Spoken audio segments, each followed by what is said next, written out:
어디에 쓰인다고 도대체 왜 수학을 잘해야 되는지, 왜 수학이 필요한지.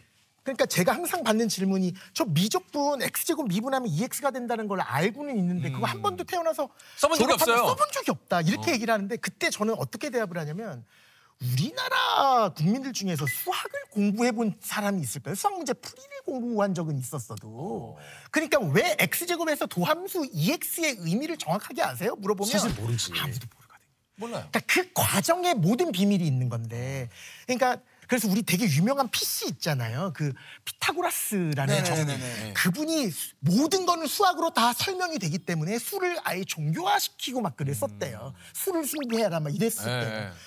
저는 그게 어떤 의미인지 너무나 잘 알 것 같아요. 세상에서 거역할 수 없는 진리를 왜 그렇게 짜여져 있는지를 수학적으로 모든 거를 다 사고할 수 있게 되어 있고 그 과정을 공부하는 건데 그 과정을 공부하지 않아요. 그러니까요. 그러니까 그 과정을 설명해보는 과정이 우리가 살아가면서 느낄 수 있는 모든 논리의 기초. 논리적인 생각을 하고 있는 이유가 수학을 공부했기 때문인데. 아니 뭐 이런 거 도박을 하면서 돈을 잃을 수밖에 없는 이유. 도박! 네. 그건 큰 수의 법칙, 확률과 통계 시간에 배웁니다. 왜요? 아니 이런 질문 되게 많이 해요. 선생님 그거 확률 그거 다 뻥 아닙니까? 뭐 이래요. 그게 무슨 말이냐. 주사위 던져서 1이 나올 확률이 6분의 1 맞습니까? 6번 던져도 1 한 번도 안 나오던데요. 이러는 거예요. 그럴듯하잖아요. 그러니까 6분의 1의 확률이 아니잖아요. 그러면. 큰 수의 법칙이라는 게 뭐냐면 큰 수의 법칙, 큰 수. 시행의 수를 많이 늘리면 늘릴수록 여러 번 시행할수록 그 확률, 통계적 확률이 수학적 확률에 가까워진다라는 이야기예요. 통계적 확률이 수학적 확률에 가까워진다라는 이야기예요. 그러니까 애를 잘 들어보세요. 한번 들어보세요. 수학 좀 해보치고. 우리 옛날에 했잖아요. 수학 좀 해보치고. 뭔 소리가 하는데. 결혼해서 애를 2명 낳았어. 네, 2명 낳았어. 2명 다 아들이야. 네. 그럼 아들 낳을 확률을 100%라고 볼 수 있고 딸 낳을 확률 0이라고 볼 수 있잖아요. 네네네. 그렇죠. 이렇게 2명을 낳았을 때는 아들 하나, 딸 하나가 안 돼요. 왜? 시행의 수가 2야. 그런데 시행의 수를 만약에 100명을 낳았어. 그러면 거의 50명은 남자이고 거의 50명은 여자가 된다. 그러니까 시행의 수는 우리나라만 하더라도 몇 천만이 되니까 그렇죠. 거의 반이 남자고 거의 반이 여자가 되는 거잖아요. 그거를 큰 수의 법칙이라고 그게 해요. 큰 수의 법칙이구나. 예, 그러니까 6분의 1이라는 게 수학적 확률인데 수학적 확률은 2번 던져보고 6번 던져봤을 때는 의미가 없지만 시행의 수를 늘리면 늘릴수록 점점 가까워진다는 거예요. 가까워진다. 그 확률에. 도박은 예를 들어서 카지노를 예로 들면 모든 카지노는 카지노의 승률을 50점 몇 프로로 만들고 사람들 게임하는 사람들의 승률을 49점 몇 %로 만들어요.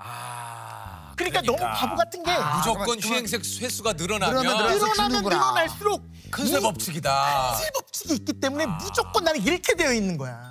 그게 큰 수의 법칙이다. 그게 큰 수의 법칙이에요. 확률의 6분의 1이라고 해서 시행 횟수가 6번이어서 6분의 1이 아니라 맞아요. 그 시행 횟수가 늘어나면 늘어날수록 결국은 6분의 1에 가까워진다. 정확합니다. 예. 이게 큰 수의 법칙. 이거 어디 가서 또 우리 조셉 좀 써먹어야지. 야, 근데 이게 우리 동생들한테 조금. 오늘 선생님 곁 떠나면 설명할 수 있을까? 설명할 수 있을 거예요. 예, 다음은 은행에서 복리상품에 기간 제한을 두는 이유. 뭐야? 그건 뭐야? 복리랑 단리 이런 개념이 있어요. 단리는 내가 은행에 100만 원을 저금하면 거기에 예를 들어서 연이율 5%라 그러면 내 돈 100만 원에 5%면 5만 원이잖아요. 그거를 1년 지나면 5만 원. 또 다음 해가 되면 또 5만 원. 그러니까 내 돈 실제 은행에 맡겼던 그 원금에 대해서만 이자를 주는 거고 복리는 105만 원이 됐으면 거기 5만 원에 대한 5%. 또 5%를 또 주니까 그럴 때는 1.05를 계속 곱하게 돼요. 곱하는 행동을 하게 되고 단리는 계속 5만 원씩 더하게 되는 거예요. 그러니까 덧셈으로 내 돈이 불려나가는 게 단리. 복리는 곱셈으로 불려나가는 게 복리.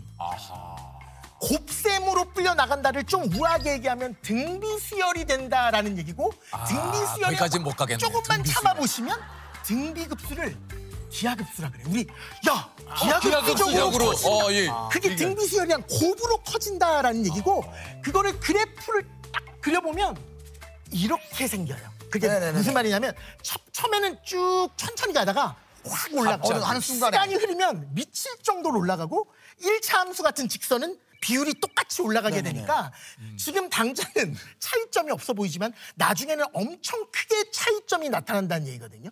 예를 들어 드릴게요. 두 분이서 뭐 이런 거 하잖아요. 아이스 버킷 챌린지. 네네네. 예를 들어서 세 명 오늘 두 분이 세 명을 했어요. 그래서 그 지목받은 세 명이 또 세 명. 세 명을 해요. 엄청 그거를 늘어나죠. 일주일 지나면 얼마 안 늘어나요. 이게 핵심이 이거야. 일주일 지나면 4,500명 정도가 돼요. 근데 2주가 지나잖아요. 또 그대로.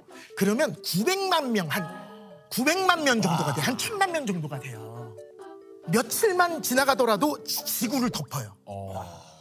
그러니까 제가 계산해 보니까 20일 있으면 두 분이 오늘 시작해서 20일 후에 정확하게 한 80억 명 정도가 아이스 버킷 챌린지를 하더라고요. 와, 그 짧은 시간 안에. 그러니까 그거는 처음에는 조금 하다가 나중에 확 커지는 거니까 은행이 기간 제한을 안 두고 평생 복리를 해줄게 그러면 모든 난리가 은행은 나는구나. 다 망하게 돼 있습니다. 기하급수적으로 커진다는 게 그 지수함수를 따라서 올라간다는 그러니까 그 이야기이기 기하급수로 때문에. 가기 직전에 기간으로 맞아요. 확 올라가기 전까지. 바로 직전에 끊어. 야, 맞아요. 그러니까 아니면 저거 금액으로 한도를 주고. 한도를 주든가. 맞아요. 그럴 수밖에 없는 거예요. 어쨌든 선생님이 또 지금 우리가 얘기를 들어보니까 우리 강사님이 진짜 이 강의하실 때 얼마나 열정적인지 어떤 학생들을 좀 집중시키기 위한 예, 뭔가 좀 본인만의 좀 노하우나 방법이 좀 있습니까? 그러니까 화가 날 때 화를 내는 건데 그러니까 간혹 가다가 이제 현장 강의에서 학생들 만났는데 얘가 졸고 있거나 너무 하기 싫으니까 저는 하기 싫어가 써 있어. 그러면 나는 얘랑 너무 대화를 그러면 이제 가까이 가서 넌 꿈이 뭐니부터 시작을 해. 너는 지금 이 자리에 앉아 있는 이유가 뭐니? 네가 만약에 도저히 앉아 있기 싫은데 엄마 아빠 때문에 있으면 우리 합의를 보자. 내가 너한테만 환불을 해주고 엄마 아빠한테 얘기를 안 해줄 테니까 너 이거 가지고 햄버거 먹어. 차라리 그러고 그렇게 있다 보면 또 갑자기 죄책감이 들어서 공부 한번 해볼까? 이런 생각이 들지도 모르니까 오늘은 너 그냥 집에 가는 게 나을 것 같아. 내가 환불해줄게. 나 이런 얘기도 되게 많이 하거든. 그러면은 학생들이 보통 반응이 어떻습니까? 혼나는 줄 알고 뭐 이래. 야 지금 내가 화난 거 아니야? 혼난 게 아니라 정말 그렇게 능동적으로 한번 내가 왜 여기에 앉아 있는지를 생각해야지. 인생이라는 거는 내가 지금까지 생각했었던 가장 부러운 인생들은 다 수학 잘하는 사람 아니었거든요. 보통 요즘 남학생들 저는 손흥민처럼 되는 게 다음 세상에서 꿈이에요 이러잖아요. 그분이 수학으로 성공한 게 아니잖아요. 그러니까 수학을 잘한다는 게 절대선이 아닌데 왜 얘는 수학을 잘하기 위해서 여기 앉아 있을까라는 게 난 너무 고통스러워서 이런 이야기를 유튜브로 이렇게 짤로 해가지고 막 올리는 친구들이 있어가지고 그러니까 이런 직선적이고 현실적인 조언들이 이제 학생들한테 많은 공감을 일으키는 거고 무엇보다 이제 손흥민 선수가 되고 싶다고 하는데 손흥민 선수가 이제 되려고 다음 생에 태어나도 손흥민 선수가 어느 과정을 거쳤는지를 하다 보면 맞아요. 학원 가고 싶다는 생각이 들 수 있어요. 훨씬 그래서 공부가 제일 쉽다라고 하는 건데 그 과정을 생략을 하고 유전자 따위를 얘기하고 있으니까 저는 유전자를 못 받아서 공부를 안 하는 거임 이렇게 얘기를 하고 있으니까 얼마나 안타까워요. 와. 정말 너무 안타깝다는 거지. 그 양반들이 얼마나 큰 고통을 다 감내하는지를 수학 문제 5번 복습하는 게 1억 배씩이지. 1억 배. 그것만 해도 점수가 적어도 2등급은 나오는데.